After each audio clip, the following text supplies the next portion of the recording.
I really feel like Ford continues to sell the Mustang the same way that Costco sells their $1.50 hot dog.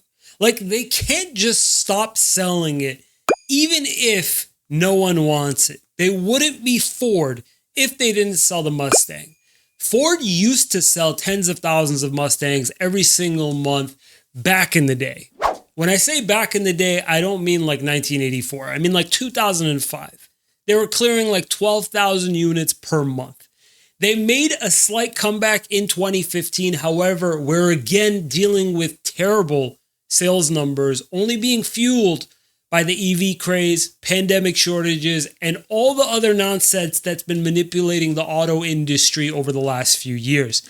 I like the new Mustang. I'm not against the design at all. I'm against the four-cylinder, but that's a different story. The last few years, Ford has been making an outstanding looking Mustang at a time where really no one wants the damn thing, which sucks because they're still one of few brands still making sports coupes with a stick. I don't know if Ford will ever get rid of the Mustang, but I feel like if they did, that would probably be the end of the manual transmission for Ford altogether. There's 8,000 of these things right now in the US, 8,000 2024s, and the beauty is 5,000 of them are 8 cylinders, which is great news. Absolutely great news. 3,000 are 4-cylinder, which, by the way, makes about 315 horsepower. Surprising, I know.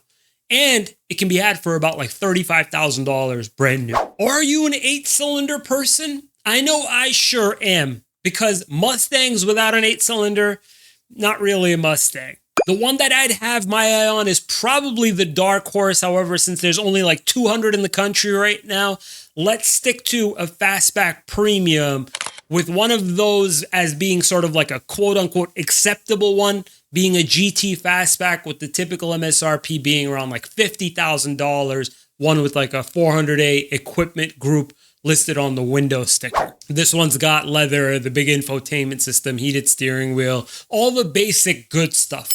Ford dealers typically build in about 5% between their MSRP and their invoice price on the Mustang, but I typically see Ford dealers go $1,000 or $2,000 behind invoice all the time. More so on the F-150s because of the incentives they receive on those, depending on how much volume that they sell. However, if I've got a $50,000 Mustang going after 5% to get to invoice, I'd be at $47,500 at invoice, and pursuing $1,000 below that, I'd be landing at a target price of about $46,500. Now, that's not all. Ford is offering $2,000 in customer cash at the moment. So basically, all in all, it's going out for about $44,500 after all rebates and discounts.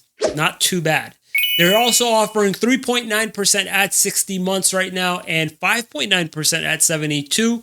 Sadly, however, they're being really shady with the lease numbers. Might be wondering why. Because not only do they boost up your interest rate, but they also strip the $2,000 in customer cash too. How am I finding all this information, which by the way is regional? Check out my cheat sheet in the description below. $25. It'll show you how I scrape all this information. If you're leasing it, you're an absolute loser. Just kidding. I'm sorry. I didn't mean that. Are you upset? The reason why I say that is because although the Mustang has a 56% residual at 36 months and 12,000 miles a year, it's got an absolute vomit-inducing 8.12% APR that is going to cause some serious finance charges on this lease. There's no way out of paying that 8.12%. By the way, it's actually more if your credit score is below a 730, believe it or not. So if you've got an 800 credit score, you're still getting charged that 8.12%. Plugging this all into the lease calculator, assuming you're getting $1,000 below invoice price at $46,500, assuming you're paying your inception fees due at start, assuming that you looked over your shoulder, made sure it was safe, and then smashed the like and subscribe buttons, we'd be talking about $766 a month, and that's not including tax. The worst part about that lease payment is that 1/3 of it is pure interest. literally a $30,000 cost to lease, which about 1/3, about $9,000 or a little bit more is your rent charge or finance charge on the lease. You may already know this, but if you didn't, here it is. Ford dealers hang out online just like you.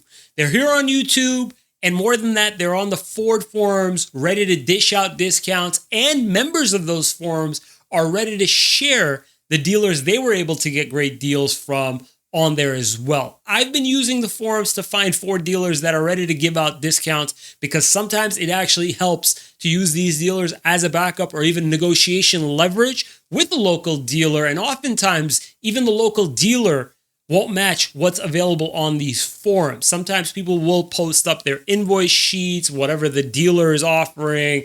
You can copy paste things that one dealer said and one customer said and use it to formulate your offer. Bunch of good stuff floating around these forums. Do a little Googling and join a forum. If you are getting ready to buy, regardless of the price though, let's check out insurance rates real quick. I was expecting like $1,700 on the Mustang per year, and it just added another reason to not want to get this thing, to be honest, after hearing back from Geico. $2,100 for the year for the Mustang on a clean record. How many Mustang drivers are perfect specimens such as me? Not many. Just kidding. Take it easy. You should know though, Ford Mustang predicted owner satisfaction, according to Consumer Reports, is a full 5 out of 5. Consumer Reports gave the Mustang a 75 out of 100 overall, with longtime rival, the Camaro, coming in at a 68. Also, just FYI, the Mustang currently has 3 recalls, all pretty serious, that could result in a crash. One that's regarding the brakes, one on the drivetrain, and one on the fuel system. Loose brake pedal, a fuel leak, a melted clutch pressure line. You may want to make sure the techs get this thing buttoned up before a road trip, huh? For help scraping all the data for your own unique scenario, check out my cheat sheet in the description below. And if you found this information useful, please consider subscribing. 100,000 subscribers coming up pretty soon. Planning on putting the plaque like right there, right behind me on that white door. What do you think? Thank you so much for watching, guys. We'll see you next time.